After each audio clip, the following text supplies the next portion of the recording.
Hello guys, welcome back to my YouTube channel. आज के इस वीडियो में हम यूपीएससी पीवाईक्यू के बारे में डिस्कस करने वाले हैं और ये हमारा तीसरा सीरीज़ रहने वाला है। देखिए, मैंने पिछले वीडियोस में सीरीज़ फर्स्ट और सेकंड में सीरीज़ फर्स्ट में प्राचीन इतिहास के बारे में संपूर्ण प्रश्नों का विश्लेषण विस्तार पूर्वक किया है और एक ही वीडियो में मैंने 2014 से लेकर 2023 तक के सारे प्रश्न जो प्रीलिम्स के अंदर पूछे गए थे उनका विस्तार पूर्वक मैंने बताया है। तो इसके दूसरे वाले वीडियो में यानी सीरीज 2 में मैंने मध्यकालीन इतिहास के बारे में बताया था पार्ट 1 और ये मध्यकालीन इतिहास का हमारा पार्ट 2 रहने वाला है। तो देखिए, इसमें हम 2014 से लेकर 2023 तक के सारे प्रश्नों को कवर करने वाले हैं। तो पार्ट 1 भी आप देख सकते हैं जिसमें मैंने मध्यकालीन इतिहास के प्रश्नों को विस्तार पूर्वक उसका विश्लेषण किया है। तो चलिए देखते हैं, आज का हमारा ये पहला क्वेश्चन है जो 2019 में पूछा गया था। तो अगर आप पार्ट 1 नहीं देखे हैं तो पार्ट 1 जरूर देखिए। उसमें देखिए मध्यकालीन इतिहास के प्रश्न हैं और ये हमारा पार्ट 2 है। देखिए, पहला क्वेश्चन देखते हैं।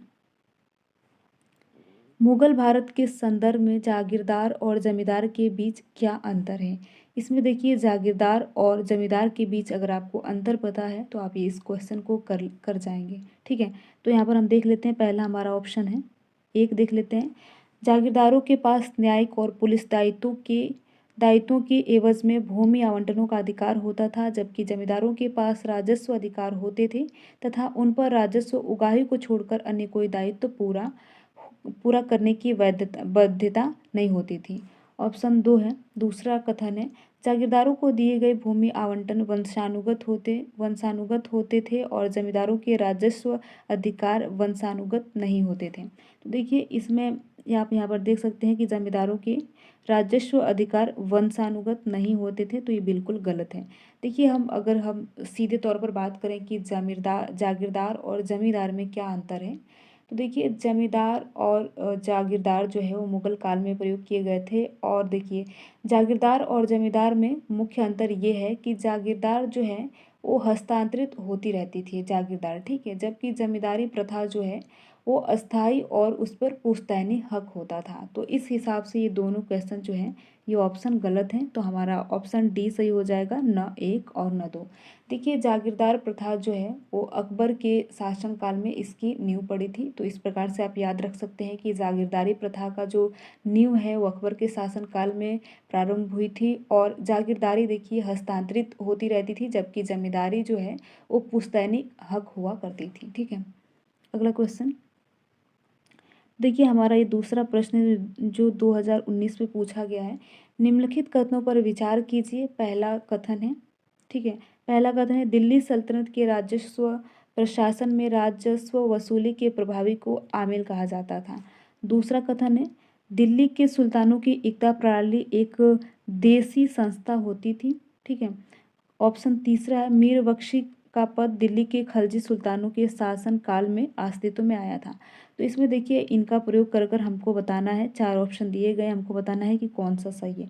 तो पहला देख लेते हैं, दिल्ली सल्तनत के राजस्व प्रशासन में राजस्व वसूली के प्रभावी को आमिल कहा जाता था। तो ये बिल्कुल सही है। दिल्ली सल्तनत में जो राजस्व का वसूली करता था उसके प्रमुख को आमिर कहा जाता था, आमिल। ठीक है, तो ये पहला ऑप्शन बिल्कुल सही है।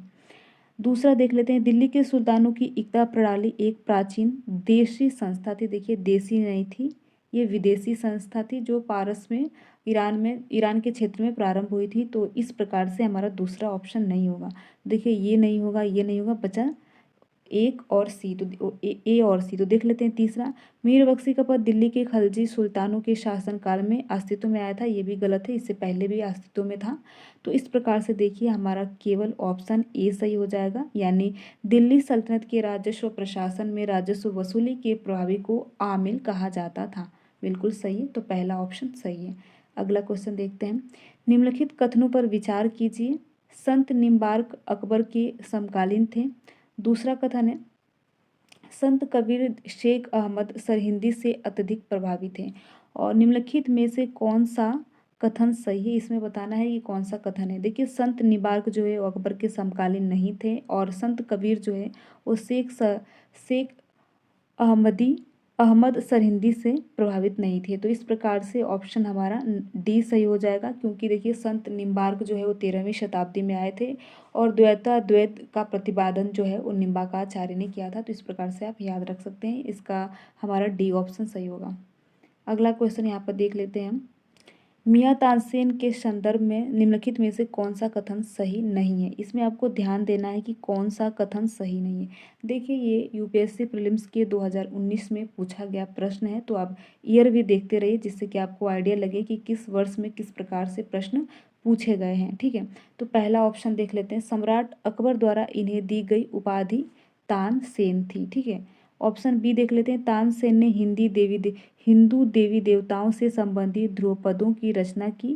तानसेन ने अपने संरक्षकों से संबंधित गानों की रचना की। तानसेन ने अपने रागों की मौलिक रचना की। ठीक है, तो देखिए आप सभी को पता है कि जो तानसेन थे वो अकबर के 9 रत्नों में से एक थे। ठीक है, तो इस प्रकार से देखिए पहला ऑप्शन हमारा नहीं होगा, क्योंकि इसमें लिखा है कि सम्राट अकबर द्वारा इन्हें दी गई उपाधि तानसेन थी, तो उपाधि तानसेन नहीं दी थी। तो इसमें पूछा है कौन नहीं है, तो इसका पहला ऑप्शन सही होगा, यानी ए ऑप्शन सही होगा। बाकी सारे ऑप्शन आपके सही हैं। ठीक है, अगला क्वेश्चन देखते हैं, निम्नलिखित में से किस मुगल सम्राट ने सचित्र पांडुलिपियों से ध्यान हटाकर चित्राधार एल्बम और वैयक्तिक चित्र रूप चित्रों पर अधिक जोर दिया है। इसमें देखिए हमको ये बताना है, जो 2019 में पूछा गया प्रश्न है, और इसमें देखिए ये बताना है कि कौन सा मुगल सम्राट था जिसने सचित्र पांडुलिपियों से ध्यान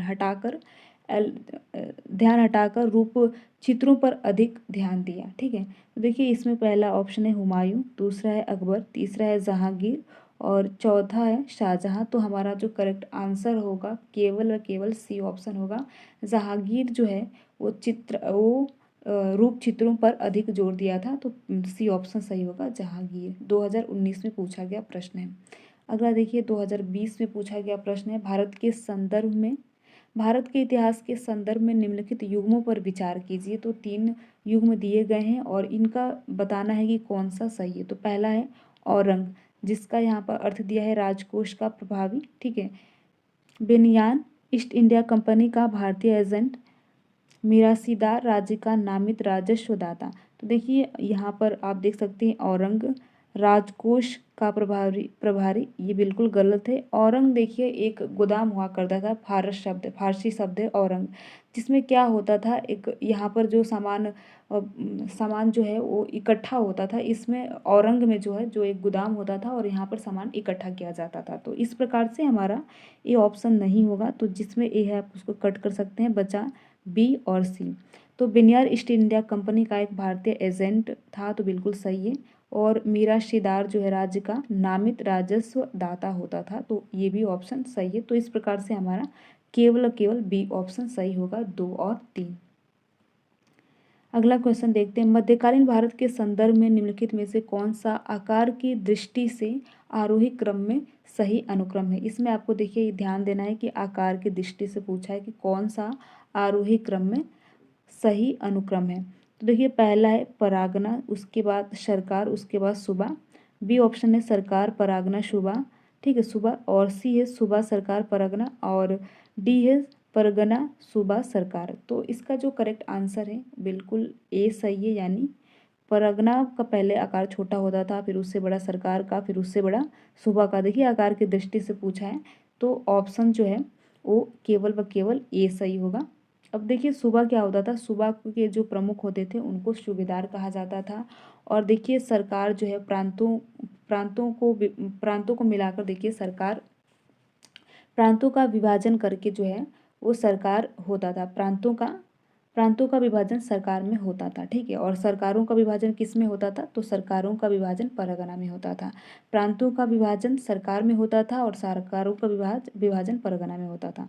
तो इस प्रकार से आप ऑप्शन याद रखेंगे कि केवल और केवल ए सही है, परगना सरकार सूबा। ठीक है, अगला क्वेश्चन देखते हैं, निम्नलिखित कथनों पर विचार कीजिए। इल्तुतमिश के शासनकाल में चंगेज खान भगोड़े ख्वारिज्म युवराज की खोज में सिंधु नदी पर तक पहुंचा था। ऑप्शन दूसरा है मोहम्मद बिन तुगलक के शासनकाल में तैमूर ने मुल्तान पर अधिकार किया था और सिंधु नदी पार की थी। ऑप्शन तीसरा है विजयनगर साम्राज्य के देवराय द्वितीय के शासनकाल में वास्को द गामा केरल के तट पर पहुंचा था। तो इसमें देखिए हमको सही बताना है कि कौन सा, ये 3 ऑप्शन है और कौन सा कथन सही है। देखिए इसका केवल व केवल एक सही होगा, ठीक है। देखिए इल्तुतमिश के शासनकाल में चंगेज खान भगोड़े ख्वारिज्म युवराज की खोज में सिंधु नदी तक पहुंचा था। बिल्कुल सही है, केवल व केवल एक प्रश्न जो है हमारा सही है। अगला क्वेश्चन देखते हैं। निम्नलिखित युग्मों पर विचार कीजिए और देखिए राजा दिया गया है और राजा के सामने राजवंश। तो इसमें 4 ऑप्शन है, तो इसमें देखना है कि कौन सा सही है और उसका उपर्युक्त युग्मों में से कितने सही सुमेलित हैं। तो इसमें आपको बताना है कि कौन कौन सा सही सुमेलित है। पहला देख लेते हैं नानुक चंदेल, ठीक है। दूसरा है जय शक्ति परमार। तीसरा है नागभट्ट द्वितीय गुर्जर प्रतिहार और चौथा है भोज राष्ट्रकूट। देखिए नानुक जो थे वो चंदेल वंश से हैं, बिल्कुल सही है। जयशक्ति चंदेल वंश से है, न कि परमार से। तो दूसरा जो ऑप्शन है वो गलत है, ठीक है। तो दूसरा गलत है। नागभट्ट द्वितीय जो है वो गुर्जर प्रतिहार से है, बिल्कुल सही है। भोज जो है वो भी प्रतिहार वंश से है, न कि राष्ट्रकूट। तो इस प्रकार से हमारा देखिए केवल ए सही है और 4। तो हमारा कितना युग्म सही है? 2 युग्म। तो हमारा बी ऑप्शन सही होगा, केवल 2 युग्म सही है। ये 2022 में प्रीलिम्स में पूछा गया प्रश्न है, ठीक है। अब हम अगला क्वेश्चन देखते हैं। किसके शासनकाल में योग वशिष्ठ का निजामुद्दीन पानीपती द्वारा फारसी में अनुवाद किया गया था? देखिए 4 राजा हैं यहाँ पर, सम्राट है, और बताना है कि किसके शासनकाल में योग वशिष्ठ का निजामुद्दीन सेनापति द्वारा फारसी में अनुवाद किया गया था। अकबर, हुमायूं, ठीक है। ये ऑप्शन दिए गए आपके, अकबर, हुमायूं, शाहजहां, औरंगजेब। तो इसमें देखिए बताना है आपको, तो पहला जो ऑप्शन है वो बिल्कुल सही है, यानी कि अकबर के काल में जो है, यहाँ पर आप देख सकते हैं कि अकबर के काल में योग वशिष्ठ का फारसी में अनुवाद किया गया था। तो हमारा ऑप्शन जो है केवल ए सही है। देखिए ये 1 लाइनर टाइप के क्वेश्चन हैं, इनको आप याद रखेंगे तो ज़्यादा अच्छा रहेगा, ठीक है। अगला क्वेश्चन है, मध्यकालीन भारत में शब्द फड़म किसे निर्दिष्ट करता है? इसमें देखिए फनम का बताना है कि फनम क्या है, पहनावा है या सिक्का है या आभूषण है या हथियार है। 2022 में पूछा गया प्रश्न है। देखिए फड़म जो है वो एक सिक्का है, जो कि साउथ में गंग वंश जब हुआ था, जब गंग वंश का शासन चल रहा था, तो उस समय ये सिक्का चलाया गया था। तो ये क्या है? फड़म एक सिक्का है, ठीक है। अगला क्वेश्चन, भारतीय इतिहास के संदर्भ में निम्नलिखित कथनों पर विचार कीजिए। पहला ऑप्शन है, भारत पर पहला मंगोल आक्रमण जलालुद्दीन खिलजी के राज्यकाल में हुआ। दूसरा है, अलाउद्दीन खिलजी के राज्यकाल में एक मंगोल आक्रमण दिल्ली तक आ पहुंचा और उस शहर पर घेरा डाल दिया। तीसरा है, मोहम्मद बिन तुगलक मंगोलों से अपने राज्यों के कुछ उत्तरी पश्चिमी भाग अस्थायी रूप से हार गया था। देखिए इसमें जो इसका जो करेक्ट आंसर अगर हम बात करें तो इसका बी सही है, और कहीं कहीं पे देखिए डी सही है। तो हम ज़्यादातर मानते हैं तो बी को मानते हैं, यानी केवल दूसरे को मानते हैं कि अलाउद्दीन खिलजी के राज्यकाल में एक मंगोल आक्रमण दिल्ली तक आ पहुंचा और उस शहर पर घेरा डाल दिया। तो हम इसको ज़्यादातर जो सही मानते हैं तो बी को मानते हैं, और तीसरा भी कहीं कहीं आपको सही देखने को मिलेगा। तो ये ऑप्शन देखिए बी और डी हम मान सकते हैं कि दोनों हो सकता है। अगला क्वेश्चन देखते हैं। भारतीय इतिहास के संदर्भ में निम्नलिखित में से कौन सा कुलहदारण कहलाते थे? इसमें आपको बताना है। देखिए ये प्रश्न में ये 1 लाइनर टाइप के क्वेश्चन है, और इसमें बताना है कि कुलहदारण कहलाते थे, यानी किसको कहा जाता था? अरब व्यापारी को, या कलंदर को, या फारसी खुशनवीस को, या सैयद को? देखिए सैयद को जो है कुलहदारन कहा जाता था। कुलहदारन का अर्थ होता है नुकीली टोपी, यानी जो नुकीली टोपी धारण करता था। तो सैयद जो थे वो नुकीली टोपी धारण करते थे, जिसको कुलहदान कहा जाता था। तो इस प्रकार से आप याद रख सकते हैं, ऑप्शन डी सही है। अगला क्वेश्चन, निम्नलिखित सम्राटों पर विचार कीजिए, साम्राज्यों पर विचार कीजिए। इसमें उपर्युक्त में से कितने साम्राज्यों ने अपने राज्य 8वीं शताब्दी ईसा पूर्व में स्थापित किए? इसमें बताना है कि कितने राज्य जो हैं वो 8वीं शताब्दी में अपने 8वीं शताब्दी ईस्वी में अपने राज्य स्थापित किए। तो पहला है होयसल, गढ़वाल और काकतीय यादव। देखिए इसमें आपको अगर डेटिंग याद है तो आप इस प्रश्न को आसानी से कर ले जाएंगे। देखिए होयसल कब उनका शासनकाल हुआ था? तो 10वीं से लेकर 14वीं शताब्दी तक होयसल का शासनकाल रहा था। अगर गढ़वाल की बात करें तो इनका 11वीं से लेकर 13वीं शताब्दी तक देखने को मिलता है। काकतीय की बात करें तो इनका 12वीं से लेकर 14वीं तक मिलता है और यादों का 12वीं शताब्दी के मध्य में देखने को मिलता है। तो इस प्रकार से देखिए कोई 8वीं शताब्दी ईस्वी में नहीं आ रहा है, तो इस प्रकार से किसी ने नहीं, यानी कोई सही नहीं है। अगला क्वेश्चन, विजयनगर साम्राज्य के इनमें से किस शासक ने तुंगभद्रा नदी पर एक विशाल बांध निर्मित किया और नदी से राजधानी तक कई किलोमीटर लंबी एक नहर और कुल्या का निर्माण किया?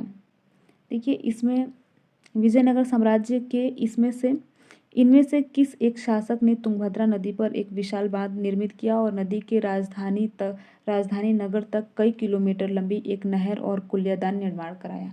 देखिए नहर और कुल्यादान किसने निर्माण कराया था? तो इसका देखिए देवराय प्रथम ने नगर और कुल्या का निर्माण कराया था 15वीं शताब्दी में। देखिए 15वीं शताब्दी में विजयनगर साम्राज्य की राजधानी का सबसे बड़े शहरों में से एक था और इसका श्रेय दिया जाता था देवराय प्रथम को, और देवराय प्रथम ने नगर और नहर और कुल्या का निर्माण कराया था। तो इस प्रकार से ऑप्शन ए सही है, देवराय प्रथम। ठीक है, अगला क्वेश्चन और ये लास्ट क्वेश्चन है जो 2023 में पूछा गया है। मध्यकालीन गुजरात के इनमें से किस एक शासक ने दीव को पुर्तगालियों के सुपुर्द कर दिया था? इसमें बताना है कि किस शासक के काल में दीव को पुर्तगालियों ने सुपुर्द कर दिया था। पहला ऑप्शन है अहमद शाह, दूसरा है महमूद बेगड़ा, ठीक है, और तीसरा है बहादुर शाह और चौथा है मोहम्मद शाह। ठीक है, चौथा है मोहम्मद शाह। देखिए बहादुर शाह के काल में जो है दीव को पुर्तगालियों ने सुपुर्द कर दिया था, यानी दादर और नगर हवेली को, देखिए दादर और नगर हवेली जो कि आज के टाइम में जाना जाता है, बहादुर शाह ने पुर्तगालियों के साथ वसीन की संधि पर हस्ताक्षर किए थे और इसके द्वारा जो है पुर्तगालियों से सुपुर्द कर दिया था। तो इस प्रकार से हमारा ऑप्शन केवल व केवल सी सही है। देखिए हमारा 2014 से लेकर 2023 तक के मध्यकालीन इतिहास के सारे प्रश्न कंप्लीट हो गए। तो आप पार्ट 1 जरूर देखिए, उसमें भी मैंने मध्यकालीन इतिहास से संबंधित जो प्रश्न थे उनको विस्तार पूर्वक बताया है। और ये हमारा आज के इस वीडियो में कंप्लीट हो गया और नेक्स्ट वीडियो हमारा आधुनिक भारत पे रहने वाला है, यानी कि नेक्स्ट वीडियो में हम यूपीएससी पीवाईक्यू सीरीज 4 को कंप्लीट करेंगे, जिसमें हम आधुनिक भारत के जो महत्वपूर्ण प्रश्न रहेंगे। और देखिए प्रश्नों के हिसाब से पार्ट 1 पार्ट 2 आपको देखने को मिलेगा, यानी कि अगर प्रश्नों की संख्या ज़्यादा होगी तब तो कई पार्ट में आएंगे, और प्रश्नों की संख्या 15 या 17 तक रहेगी तो पार्ट 1 में ही कंप्लीट कर दिया जाएगा। तो इस प्रकार से अगर आप पहला सीरीज़ नहीं देखे हैं प्राचीन इतिहास का तो देख सकते हैं, और पार्ट 1 अगर आप मध्यकालीन का नहीं देखे हैं तो उस वीडियो को भी देख सकते हैं। तो वीडियो में लास्ट तक बने रहने के लिए आप सभी का बहुत बहुत धन्यवाद। अगर ये वीडियो आपको अच्छा लगा हो, इस वीडियो की इन्फॉर्मेशन आपको अच्छी लगी हो, तो वीडियो को आप लाइक कर सकते हैं, और वीडियो अच्छा नहीं लगा हो तो आप वीडियो को डिसलाइक भी कर सकते हैं। बाकी अगर आप कोई सुझाव देना चाहते हैं तो कमेंट बॉक्स में कर हमें सुझाव दे सकते हैं। धन्यवाद।